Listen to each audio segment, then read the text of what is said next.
y está llegando un momento importante, ¿no? Queríamos que recuerde esto. Mire, vamos a verlo, sí, lo voy a ver ahí. Algo que pasaba hace un tiempo, y queremos ver cuál es su reflexión. La ley que acabamos de sancionar es una ley que da salida formal a la convertibilidad. Y digo formal porque ya semanas atrás el gobierno del presidente de la Rúa había salido de la convertibilidad. Todos los depósitos en dólares se especifican a 1,4. $1 igual a $1.40. Todos los préstamos bancarios, absolutamente todos los préstamos bancarios, se especifican 1 a 1. ¿Y qué siente cuando ve esto? Esto era el 2001, ¿no? Era 2002. Enero del 2002, ¿no? Hace 10 años. 2002. Hace 10 años. Y era lo que había que hacer. Fueron medidas duras, pero había que sincerar la economía, había que decir cuál era la crisis, la profundidad de la crisis, y nosotros tomamos un conjunto de medidas que para el mes de marzo, abril, comenzaron a dar resultados. La economía argentina dejó de caer y en abril del 2002 comenzó a crecer. Y bueno, muchas veces decir las cosas tal como son o sincerar una realidad tiene sus costos, pero creo que era la única alternativa para que la Argentina pudiera salir. Y a mí me tocó anunciar y tomar ese tipo de decisiones y me siento orgulloso de haberlo hecho. ¿Esas medidas sembraron las bases para lo que vino después? O sea que obviamente Néstor Kirchner tuvo la virtud de mantenerlas, ¿no? Y de profundizarlas. Esas medidas que tomamos, que como decía hace 10 años, la salida formal de la convertibilidad, que significaba devaluar, la especificación, los derechos de exportación, la política monetaria y política fiscal equilibrada, moderada, el congelamiento de tarifas en ese momento, bueno, fueron las bases que permitió que la Argentina creciera. Y efectivamente durante varios años se mantuvieron, se consolidaron. El presidente Kirchner manejó muy bien el tema de la deuda pública externa, la relación con el fondo, y la Argentina tuvo un comportamiento económico muy bueno en todos esos años. Lamentablemente, con el tiempo se fueron diluyendo aquellas bases.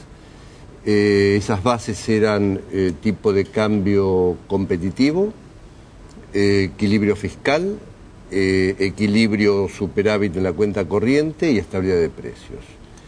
Y con los años, hoy día nos encontramos que buena parte de esos fundamentos, de esas bases, se han deteriorado. ¿Y qué haría, Remes, hoy usted con el dólar? Yo creo que lo del dólar es una consecuencia de la política. Uno no puede pensar en el dólar si no piensa en forma integral del conjunto de la economía. Y creo que la economía hoy día tiene dos problemas. El primero es la inflación, que una tasa de inflación del 20-25% es una inflación muy alta. El mundo en desarrollo se maneja con tasas de inflación del 4-5% y el mundo desarrollado con el 2%.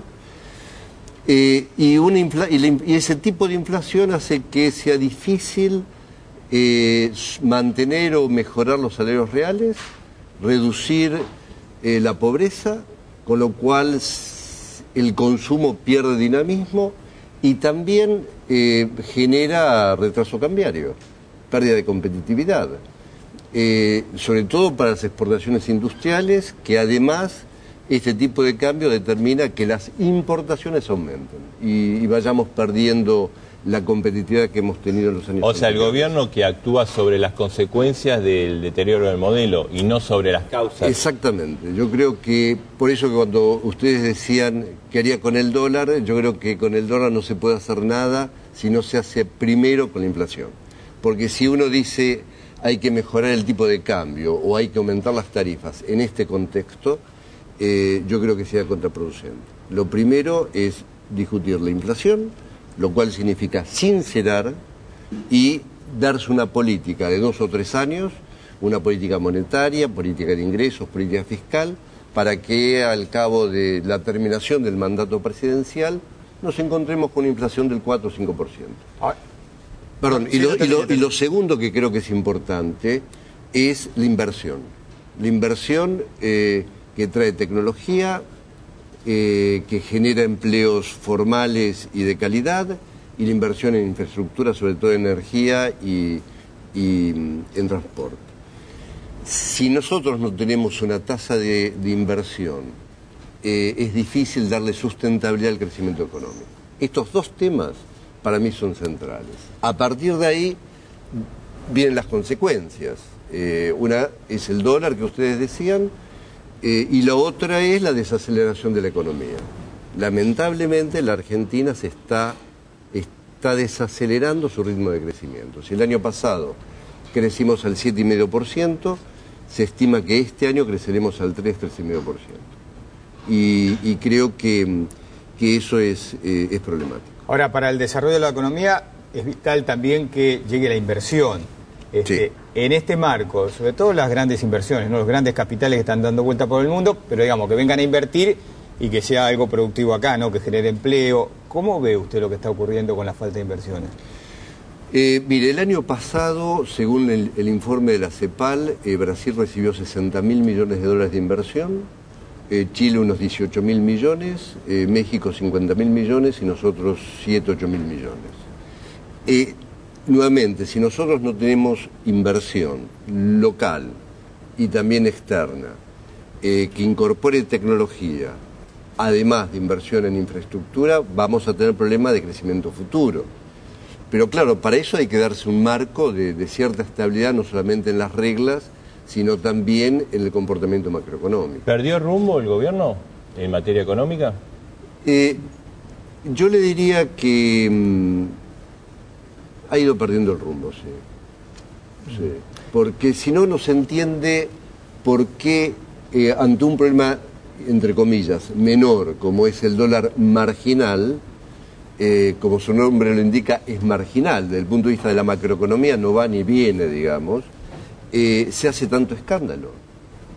A mí me parece que uno debe nuevamente pensar en los temas centrales. Lo del dólar marginal es una consecuencia y no una causa.